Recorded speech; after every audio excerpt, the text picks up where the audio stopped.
What's up, everybody? Welcome to Heresy Financial. My name is Joe Brown, and today we are looking at Market Wizards. This is a book written by Jack Schwager, and it is a classic, fantastic book. It's a collection of interviews where Jack goes around and he interviews pretty much the best traders in the world. Now, I read a lot of books, and normally when I do a video about books, usually I'll highlight a few books I've read recently that I really like. Today, we're just focusing on Market Wizards because there are 6 pieces of wisdom and advice that are just absolutely great in this book. And the unique thing about this book is that since there's so many interviews with so many good traders packed in, you can start to see common occurrences of the same piece of advice or the same wisdom being applied or stated in different ways. And so we're going to look at 6 of those themes that pop up from the world's best traders all over that can be applied to investing, trading, and quite honestly modified a little bit can apply to general life as well. Ready? Let's dive in. All right, guys, so this book is old. Jack Schwager has written a number in the series of Market Wizards. This is the original one, and it was originally published in 1989, so it's old, but that's actually really nice because it allows you as a reader to kind of see through the noise, because you're not being distracted as a reader by the current events that each trader who's being interviewed is talking about. So you kind of are able to naturally see through that and just grab the wisdom and the advice out at anything that's still applicable today. And there's a lot. Markets don't change over time. There are different aspects and different details, but ultimately, throughout human history, the essential structure and fundamental nature of markets stays the same. So we're looking at 6 pieces of advice or wisdom that popped up throughout most or all of the traders who were interviewed in this book. And this first one was the strongest one. It was the thing that almost every single trader basically said, this is the most important rule for investing and trading whatsoever. And it is never expose yourself to blow up risk. So never make any sort of a play, never make any sort of a bet that puts your entire portfolio at risk. Just like gambling, if you want to be able to win, you have to bet. And if you want to bet, you have to have chips. And so never make a bet that can expose you to the type of risk that would crush you, wipe you out, blow you up. Now, this could be done by putting all of your money, your entire net worth into, one stock, because then your blow up risk is, what if they file bankruptcy tomorrow? This could also be done by taking on bets that don't take up your entire portfolio, but have unlimited risk, something like a naked short, something where the original position size is small, but the risk is unlimited for you, where you could lose more than you ever made. And so you have to remember at the time of these interviews, these are traders who for years, their entire careers, had been blowing the competition out of the water and had been wildly successful, making sometimes millions of dollars per year just from trading and investing. And the number one thing that all of them said was never, ever, ever make any sort of bet that could make you lose everything all at once. So they are all extremely conservative and extremely careful when it comes to the whole, when it comes to the portfolio, when it comes to everything. Now, moving on to the second rule that popped up from pretty much every single trader, might look like a contradiction at first. And this rule is basically take as many risks as possible. So you might think, okay, well, the first rule was never risk everything, but the second rule is take as many risks as possible. So which is it? How are you supposed to be as aggressive as possible and as conservative as possible at the same time? Well, the key word is as many risks as possible. You don't want to take one giant risk. You want to take as many tiny risks as possible. This would mean that on any given investment or trade, your potential for loss is very, very, very small compared to your overall portfolio. And your potential for gain on each one, because they are individually large risks, the potential for gain on each one is huge. And this is because the potential loss is something that is knowable. It is possible on any given investment or trade to calculate what is the total possible I might lose if this goes against me. That's something that's knowable. On the other hand, the probability of loss is something that is unknowable. You can use past statistics to try and give yourself a general idea, but you never know due to markets being governed by power distributions, power laws, rather than a normal bell curve, Gaussian distribution. It is not possible to know with certainty what the probability is of losing on something. So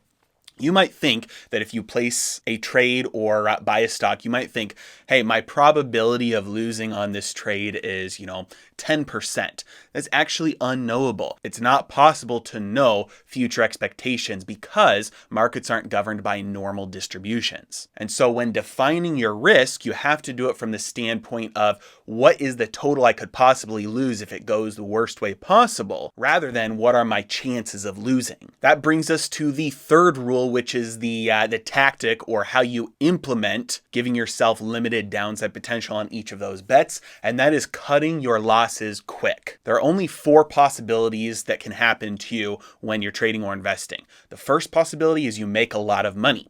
The second possibility is you make a little bit of money. The third possibility is you lose a little bit of money. And the fourth possibility is that you lose a lot of money.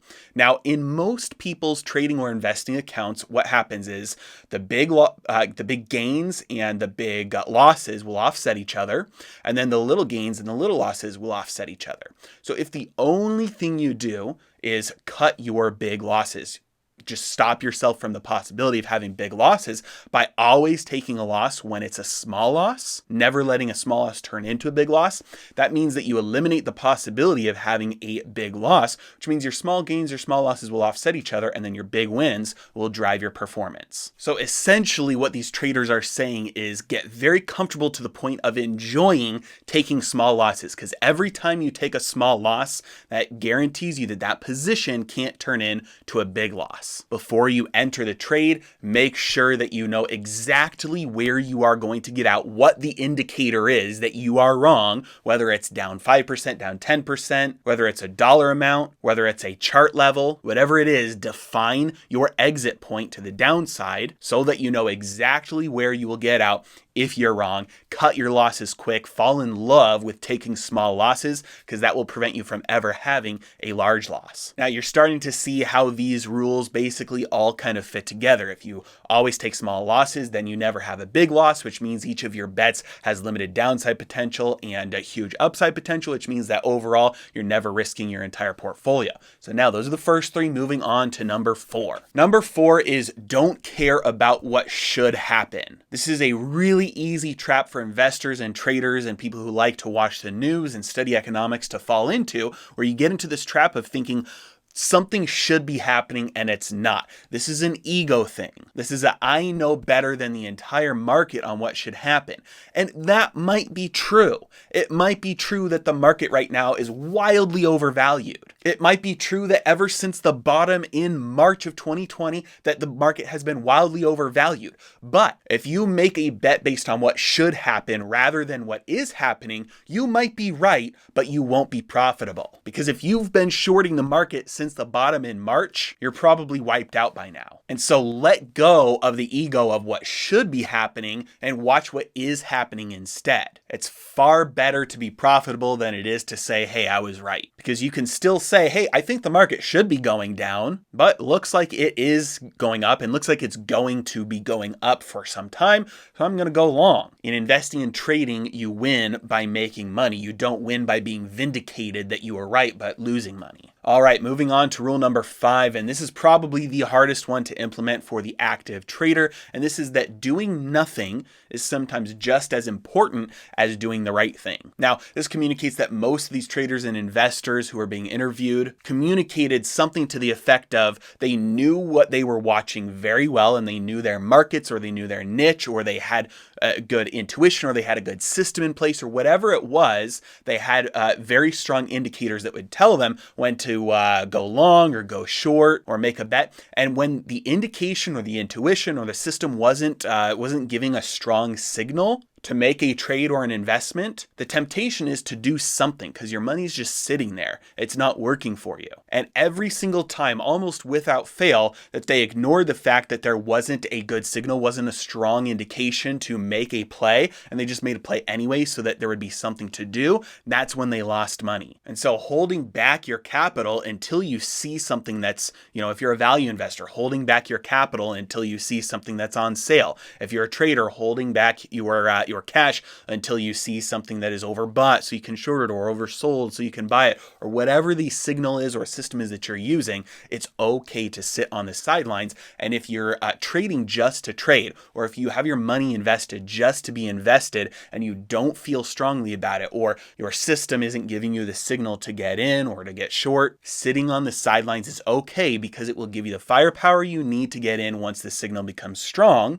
and it'll prevent you from making a play just for the sake of making a play. And finally, the last rule of investing and trading is that all positions are new positions. They're all live, they're all fresh. Looking at something as a paper loss, or I'm going to wait until it gets back to even, this is all just mental accounting. If you've bought something at $100 per share and it goes down to $90 per share, and your thesis has changed now because you thought it was going to do one thing, and maybe because of earnings or because of an announcement or because of competition, it's not doing what you thought it was going to do, then holding that position at 90 is the exact same thing as entering it fresh now with new cash. If you had not been in it before and you were buying it now at 90, it's the exact same thing. You hold shares at $90 a share. That's the same thing whether you bought them at 100 or you bought them at 90. You are currently an owner of shares at 90. Now, this might be a difficult one to wrap your head around, because in the moment you're always thinking, hey, I don't want to take a loss. But again, remember the other rule,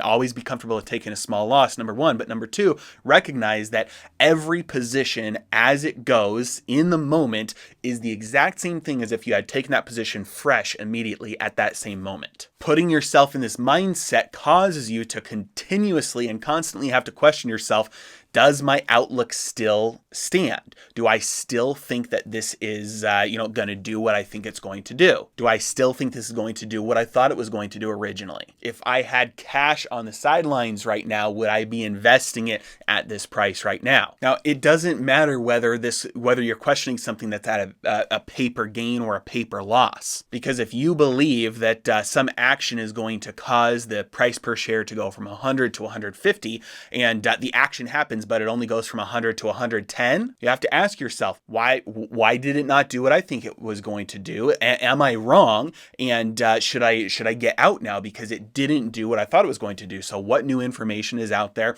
What did I miss? And whether it went down to 90 or 110, you have to ask yourself, does my initial outlook still stand? Because if it does, my target's still 150. But if you no longer think it's going to do what you thought it was going to do, that capital no longer deserves that position, and so you eliminate that position. So staying in a position is the exact same thing as entering that position fresh at that exact same moment. So ask yourself, if I had this money in cash right now on the sidelines, would I be entering this position as it stands? So those are the 6 pieces of advice that are a common theme across all the best traders in the world. Now, there is a lot of advice in this book. There's a lot more wisdom in there, but these are the ones that stood out as being consistent across most, if not all, of the traders who were interviewed. So as a recap, rule number 1, never risk everything on one bet. Never risk the whole pie, the whole portfolio. Number 2, take as many small asymmetric risks as possible. Number 3, fall in love with taking small losses. Cut your losses quick, because that'll prevent you from ever having